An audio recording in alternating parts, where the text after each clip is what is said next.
Baik, Assalamualaikum warahmatullahi wabarakatuh. Perkenalkan, nama saya Fadil Muhammad Rais dengan NIM 2211100182 yang akan mempresentasikan seminar proposal dengan judul Analisis Komparatif Algoritma Clustering pada Pemetaan Gaya Belajar Mahasiswa menggunakan Felder-Silverman Learning Style Model atau FSLSM. Nah, hal yang melatar belakangi penelitian ini yaitu pada saat ini pendidikan di Indonesia masih menghadapi tantangan yang besar dalam menyesuaikan pembelajaran yang adaptif dan lebih personal. Nah, di mana pembelajaran saat ini masih cenderung konvensional dan terpusat. Namun sayangnya sistem pembelajaran tersebut masih belum sepenuhnya sesuai dengan karakteristik mahasiswa. Nah, di mana dapat menyebabkan mahasiswa kehilangan motivasi belajar serta merasa tidak terlibat yang akhirnya memutuskan untuk berhenti kuliah atau drop out. Menurut data dari Ditjen Diktiristek, sebanyak 335.000 mahasiswa mengalami drop out yang artinya gap penyelesaian studi ini tidak dapat dianggap remeh karena di era industri 4.0 harus lebih fleksibel, personal, dan berbasis data. Sudah saatnya pendidikan di Indonesia ini membangun sistem pembelajaran yang memahami karakteristik belajar mahasiswanya. Oleh karena itu, penelitian ini dilakukan untuk memetakan gaya belajar mahasiswa berdasarkan teori Felder-Silverman dengan pendekatan data mining menggunakan K-means clustering dan fuzzy K-means. Lalu, untuk hal yang merumuskan masalah pada penelitian ini yaitu bagaimana penerapan algoritma clustering menggunakan data ILS, bagaimana pula evaluasi algoritma K-means dan fuzzy K-means pada penelitian ini, lalu bagaimana karakteristik gaya belajar mahasiswa berdasarkan teori Felder-Silverman, bagaimana rekomendasi algoritma yang baik untuk strategi pembelajaran yang adaptif. Nah, di mana penelitian ini bertujuan untuk mengimplementasikan algoritma clustering untuk memetakan gaya belajar mahasiswa, serta mengevaluasi dan membandingkan performa algoritma keduanya, yaitu K-means dan fuzzy K-means. Lalu menggambarkan karakteristik gaya belajar mahasiswa berdasarkan Felder-Silverman dengan memberikan rekomendasi algoritma yang terbaik untuk pemetaan gaya belajarnya. Lalu di sini ada jadwal penelitian, di mana pada bulan pertama hingga bulan kelima, peneliti melakukan studi literatur dan penyusunan proposal. Lalu dilanjut dengan seminar proposal bulan ke-7 hingga bulan ke-10. Pengumpulan data dan pengolahan data.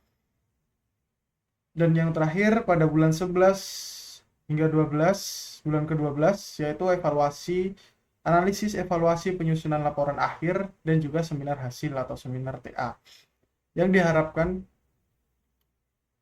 penelitian ini dapat diselesaikan kurang dari 12 bulan. Nah, adapun hal-hal yang penelitian ini merujuk pada 3 jurnal utama, yaitu yang pertama dari Arif Hidayat dan kawan-kawan yang menggabungkan antara K-means dan Naive Bayes untuk mendeteksi gaya belajar mahasiswa aktivitas Moodle menggunakan teori FSLSM.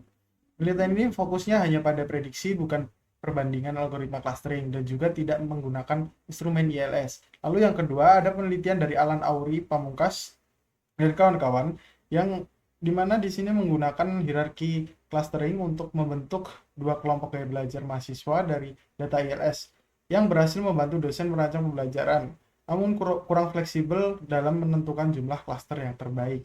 Di mana penelitian yang akan digunakan akan menawarkan algoritma yang lebih fleksibel seperti K-means dan fuzzy K-means. Lalu ada penelitian dari Ibrahim 2020 yang dimana fokusnya menggunakan K-means clustering untuk mendeteksi dua dimensi gaya belajar dari aktivitas Moodle. Yang hasilnya cukup akurat namun hanya mencakup sebagian dari dua dimensi FSLSM saja. Berbeda dengan penelitian yang akan dilakukan menggunakan instrumen ILS.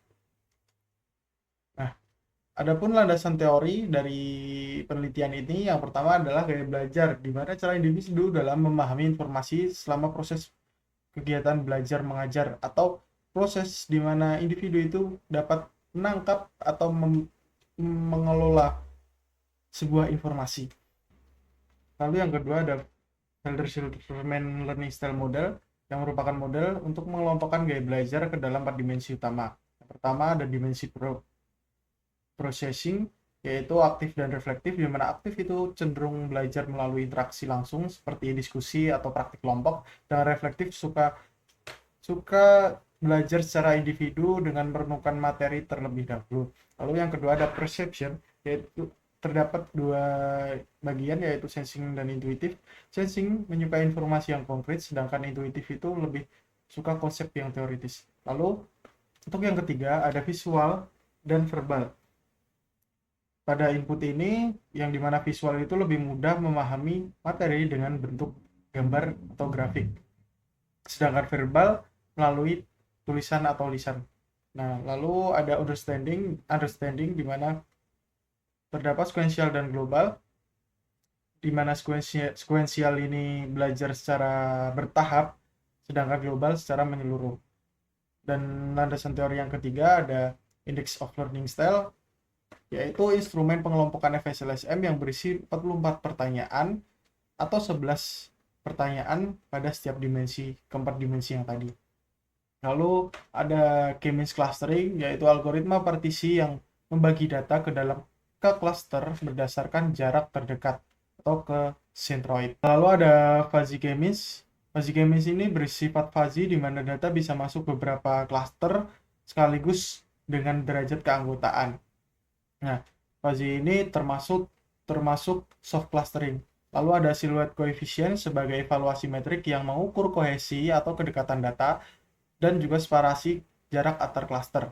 Nah, lalu ada Davis-Bouldin Index atau DBI, sama seperti silhouette coefficient, mengevaluasi berdasarkan kekompakan dan jarak antar cluster.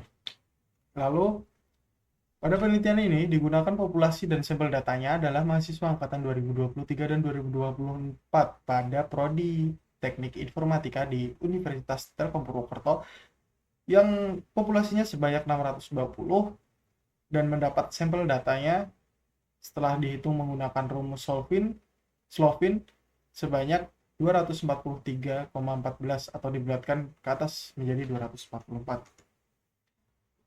Lalu adapun alur dari penelitian ini, yang pertama identifikasi masalah yang seperti latar belakang tadi, lalu melakukan studi literatur untuk mengeksplorasi pengetahuan tentang FSLSM, review algoritma kimis dan FGM dengan identifikasi gap-gapnya pada penelitian terdahulu.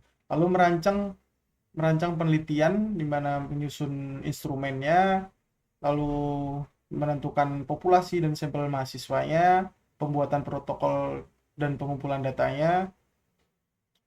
Setelah melakukan pengumpulan data, dilakukannya praprosesan ini dengan membersihkan data yang tidak seimbang, mentransformasi dari data, mungkin ada data yang tidak sesuai, ditransformasi ke dalam data numerik, lalu menormalisasi data menggunakan min-max scaler, lalu melakukan proses clustering menggunakan K-means dan fuzzy K-means, lalu mengevaluasi hasil clustering menggunakan silhouette coefficient dengan Davis-Bouldin Index, kemudian interpretasi dan analisis hasil yang dimana membandingkan efektivitas dari kedua algoritma dari hasil evaluasi dan hasil keseluruhannya untuk melakukan penyusunan laporan TA dan melakukan rekomendasi di tahap akhir. Jadi sekian presentasi dari saya, kurang lebihnya mohon maaf. Wassalamualaikum warahmatullahi wabarakatuh.